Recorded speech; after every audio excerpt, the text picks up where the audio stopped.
Hello everyone, कैसे हैं आप सब। आशा करता हूँ आप सब अच्छे होंगे। जैसे कि हम लास्ट टाइम हम बात किए थे कुछ ब्रेकआउट स्टॉक के बारे में। आप होप सो आप लोग उसको ट्रैक कर रहे होंगे। और आज हम बात करेंगे नेक्स्ट 5 ब्रेकआउट स्टॉक का, जो कि ब्रेकआउट देने के लिए रेडी है, या फिर ब्रेकआउट सुन है, या फिर ब्रेकआउट हो चुके हैं। तो हम लोग देखते हैं प्राइम इंजीनियर फर्स्ट स्टॉक है। इसमें ये देखेंगे कि जब से स्टॉक आईपीओ लिस्टिंग हुआ है, उसके बाद स्टॉक एक साइडवेज स्ट्रक्चर में चला गया, जो कि रेक्टेंगल पैटर्न उसको हम कंसीडर कर रहे हैं। अब देखेंगे 3 टाइम उसका ओवरहेड रेजिस्टेंस को टेस्ट भी कर चुका है। और पहले लास्ट टाइम, अब इस बार ब्रेकआउट देने का रीजन क्या आप बता रहे हैं, ताकि आपको डिफरेंस पता चले। पहले क्या होता था, जब भी रेजिस्टेंस लेवल पे जाता था स्टॉक अपना डिमांड जोन से 900 में, इसका डिमांड जोन है और सप्लाई जोन 1280 के आसपास है। पर जब भी इसमें बाउंस होता था, डिमांड जोन से ऑफसाइड मूव देने का चांसेस रहता था, तब आप देखेंगे उतना सिग्निफिकेंट वॉल्यूम नहीं रहता था, या फिर कोई उसमें बाइंग करने को इंटरेस्ट नहीं था। बट इसमें अभी जो डिफरेंस देखेंगे कि अभी इस बार ना वॉल्यूम जनरेट हो रहा है, तो इसमें चांसेस बढ़ जाता है कि इसका ब्रेकआउट आगे जाके सस्टेन करने का। तो लास्ट अब 3 टाइम ये टेस्ट हो चुका है।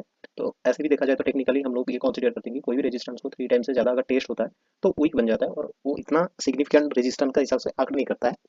तो उसका हिसाब से भी बाकी को साइड को भी देखेंगे, तो उसमें वॉल्यूम कॉन्ट्रैक्शन के बाद अभी हाल का जो स्लाइड वॉल्यूम बिल्डअप हो रहा है, उसमें चांस रहता है कि ये ब्रेकआउट होने का। अगर इसका ऊपर कैंडल सस्टेन करता है और उसमें वॉल्यूम सपोर्ट भी आता है, तो उसका नेक्स्ट टारगेट आज पैटर्न वाइज अगर हम देखेंगे, तो ये ऑलमोस्ट 200 260 का है। 300 आप कंसिडर कर सकते हैं। तो उसका पैटर्न वाइज टारगेट वही 300 रुपीज ऑफ साइड देगा, यानी 20% 15% का ऑफ साइड देने का प्रोबेबिलिटी है।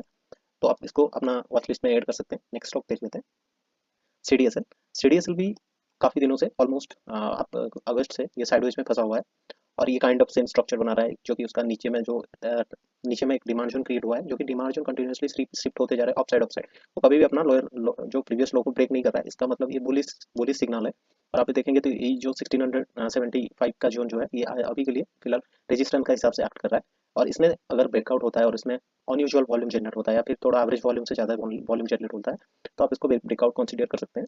और इसका सेम काइंड ऑफ स्ट्रक्चर जो बना हुआ है, जो प्राइम इंजीनियर ने था, लेकिन इसमें यही है कि वो कभी भी अपना प्रीवियस लो को ब्रेक नहीं करता है। तो अगर इसमें ब्रेकआउट होता है तो आप ऑफसाइड के लिए देख सकते हैं। नेक्स्ट स्टॉक देखते हैं हम लोग, इग्रासी। इग्रासी मोटर में आप देखेंगे, अगर इग्रासी मोटर को आप देखते हैं, तो ये कॉफ एंड हैंडल टाइप का स्ट्रक्चर बना रहा है। और अभी के लिए तो आप इसको देखेंगे तो ये ब्रेकआउट ऑलरेडी डन है, और इसमें देखेंगे कि स्टॉक में वॉल्यूम सपोर्ट भी आ चुका है। और ये इसको वॉल्यूम अनयूजुअल नहीं, ये 7% जो वॉल्यूम जनरेट हुआ है एवरेज वॉल्यूम से, ये ज़्यादा है। और ये स्ट्रक्चर अगर हम ऐसे टेक्निकल चार्ट पैटर्न का वाइज देखते हैं, तो कोई भी स्टॉक में अगर कोई भी सिग्निफिकेंट कंटिन्यूअस चार्ट पैटर्न या फिर रिवर्सल चार्ट पैटर्न 3 मंथ से ज़्यादा पीरियड लेके बनता है, तो उसमें प्रोबेबिलिटी ज़्यादा आती है कि वो चार्ट पैटर्न का वैलिडेशन बढ़ जाता है। और इसका अगर आप अभी जो ब्रेकआउट हुआ है, अगर आप पैटर्न वाइज देखेंगे, तो इसका टारगेट निकल के आता है। और ये जो डिप है ऑलमोस्ट आपका 30 पॉइंट का, तो इसका टारगेट भी सेम आ जाता है। इसको सिर्फ आप कॉपी करके, अगर आपका ये ब्रेकआउट हो गया सस्टेन, ब्रेकआउट तो ऑलमोस्ट दे दिया, अगर इसका ऊपर कैंडल निकलता है, तो ये 23% या 30% मूव करने का प्रोबेबिलिटी बढ़ जाता है। नेक्स्ट स्टॉक, अगर मैं जो भी स्टॉक बोल रहा हूँ आप अपना वॉच लिस्ट में ऐड कीजिए, और उसको ऑब्जर्व कीजिए कि एक्चुअल में वो क्या है, और एक्चुअल हम लोग जो देख रहे हैं चार्ट, या फिर वो एक्चुअल काम कर रहा है कि नहीं। और अभी देखेंगे ना, स्टॉक में जब साइडवेज गया था, तो अच्छा खासा ऑप ट्रेंड का बाद साइडवेज में चला गया था। साइडवेज में जाने में वॉल्यूम कॉन्ट्रैक्शन आया, यानी इसको जो भी बाई किए होंगे उसमें बेचने में, उसको सेल करने में इंटरेस्टेड नहीं है। Next, Affle India. ये स्टॉक को आप अगर देखेंगे, तो इसमें दो टाइप ऑफ चार्ट फॉर्मेशन, मतलब आप अगर क्लासिकल चार्ट पैटर्न के हिसाब से देखेंगे, शॉर्ट पीरियड में आपका एक कंटिन्यूशन पैटर्न बन रहा है, जो कि हम लोग बोल सकते हैं इसको राउंडिंग बॉटम टाइप का। अरे ये कंटिन्यूस राउंडिंग बॉटम भी बोल सकते हैं, लेकिन राउंडिंग बॉटम बोलना सही नहीं होगा, इसको बेसिन पैटर्न बोला जाता है। और ऐसे में देखेंगे तो एक थोड़ा ज़्यादा टाइम पीरियड लेके देखेंगे, तो इसमें एक bullish flag kind of structure बन रहा है। अगर मैं जो जो बेसिन पैटर्न बोल रहा हूँ, अगर आप इसको देखेंगे, तो ये देखिए basin kind of structure create किया है, आप देख सकते हैं। और उसका अभी ब्रेकआउट हुआ है, और अच्छा खासा वॉल्यूम भी सपोर्ट आया है इसमें।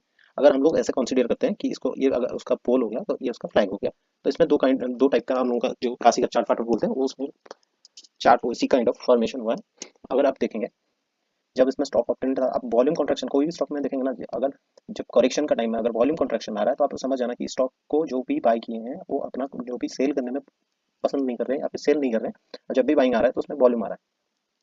तो इसका ये एक पॉजिटिव साइन होता है कि आप स्टॉक को, और ये आपका जो ये पॉइंट होता है आपको स्ट्रॉन्ग बना देता है आपका आइडेंटिफिकेशन, स्टॉक आइडेंटिफिकेशन के लिए। अगर आप इसको बैक टेस्ट भी करेंगे, बहुत सारा स्टॉक में आप अपने से वॉच लिस्ट बना के ट्रैक करेंगे, तो आपको अच्छा रिजल्ट मिलेगा भी।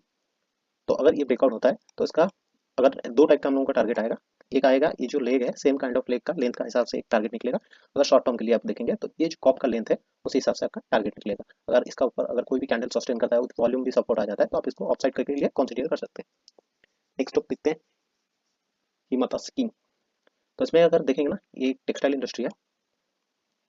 तो इसमें अगर बड़ा टाइम फ्रेम करके हम लोग देखते हैं, 1 वीक का टाइम फ्रेम करके अगर देखते हैं, तो ये राइजिंग रेजिस्टेंस लाइन था, सॉरी फॉलिंग रेजिस्टेंस लाइन था। ये ऑलमोस्ट 2018 से स्टॉक डाउन ट्रेंड में था, और जब भी ये ऑफसाइड जाने का ट्राई कर रहा था, उसी से रेजिस्टेंस लेके फिर नीचे आ रहा था। अभी इसमें आप देखेंगे ना कि क्या हुआ कि स्टॉक में जब भी देखिए वॉल्यूम कॉन्ट्रैक्शन और वॉल्यूम को भी आप नोटिस करेंगे, तो जब भी स्टॉक करेक्शन मोड में था तो वॉल्यूम कॉन्ट्रैक्शन हुआ। अभी फिलहाल के लिए जो छोटा सा बेसिन पैटर्न काइंड ऑफ बनाया है, अगर आप इसमें देखेंगे तो ये कंटिन्यूअसली देखिए, अब जब भी स्टॉक राइज हुआ तब वॉल्यूम इंक्रीज हुआ, जब स्टॉक करेक्शन किया ये छोटा सा, और ऐसे करके देखेंगे तो ये जो गैप बना देख रहे हैं ना, वॉल्यूम कैसे बड़ा बड़ा बिल्डअप हुआ है। अगर आपका पास कोई इसका फंडामेंटल स्कैनर है तो आप देखेंगे कि अभी लास्ट क्वार्टर में एफआई ने इसमें लगभग 10% का स्टेक अपना बढ़ाया। तो उसको आप लोग, और ऑलमोस्ट ये जो ट्रेंड लाइन है ना, इसका भी ब्रेकआउट हुआ है, और ये जो 4 पैटर्न का इसका भी ब्रेकआउट हुआ है। तो मेरे हिसाब से इस स्टॉक में अच्छा पोटेंशियल है जो कि ऑफ साइड जाने का। और अगर हम लोग ऐसे अभी शॉर्ट टर्म के लिए देखेंगे, तो इसका जो डीप है कॉप का फॉर्मेशन के लिए ऑलमोस्ट 35%, तो इसका टारगेट बन जाएगा। और इसका ऊपर आप लोग अपने हिसाब से जैसे ट्रेल करना होता है या फिर कोई पोजीशन लेना होता है तो आप ले सकते हैं, या फिर ऑफ साइड के लिए आप देख सकते हैं। तो नेक्स्ट स्टॉक देखते हैं हम लोग, सियाराम सिल्क।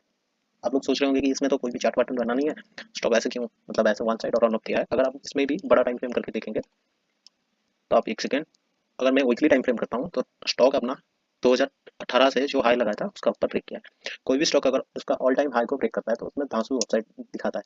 तो इसी अगर लंबा टाइम फ्रेम करके, और छोटा टाइम फ्रेम में आपको पहले समझ में नहीं आएगा कि स्टॉक में हुआ क्या है जो आ रहा है। तो अब कंटिन्यूस देखेंगे, अगर 2000 ऐसे में 8 साल का अपना जो रेजिस्टेंस ब्रेक किया है, इसीलिए स्टॉक में अनयूजुअल वॉल्यूम आ रहा है। ये इसको बोलते हैं वॉल्यूम स्प्राउट, क्योंकि पहले जो वॉल्यूम कभी आया नहीं था उससे ज़्यादा भी वॉल्यूम आता है, उसको हम लोग वॉल्यूम स्प्राउट करके कंसीडर करते हैं। प्रीवियस वॉल्यूम से ज़्यादा इसमें वॉल्यूम जनरेट हो रहा है, तो इसमें वॉल्यूम स्प्राउट करेंगे। अगर वॉल्यूम स्प्राउट करेंगे, अगर आप इसका ऊपर ऑलमोस्ट ब्रेकआउट हो गया, और वन डे आज ही ब्रेकआउट हुआ है और आज का कैंडल इसका ऊपर सस्टेन किया है, तो अगर ये स्टॉक ना कभी भी, अभी तो 12% ब्रेकआउट कर चुका है, अगर अभी इसमें एंट्री बनाना रिस्की है। अगर कोई आप लोगों का, मेरा मतलब पर्सनल, मैं कोई रिकमेंडेशन नहीं कर रहा हूँ, अगर आपको मैं एडवाइस दे रहा हूँ, या फिर एडवाइस नहीं, एक नॉर्मली बात बोल रहा हूँ, अगर इसमें कोई अगर पोजीशन बनाता है ना, जब भी स्टॉक रिटेस्ट करना है तब पोजीशन बनेगा, क्योंकि आपके पास स्टॉप लॉस छोटा बनेगा। अगर आप इसमें घुसेंगे तो पोजीशन बनाते हैं तो आपका स्टॉप लॉस बड़ा हो जाता है।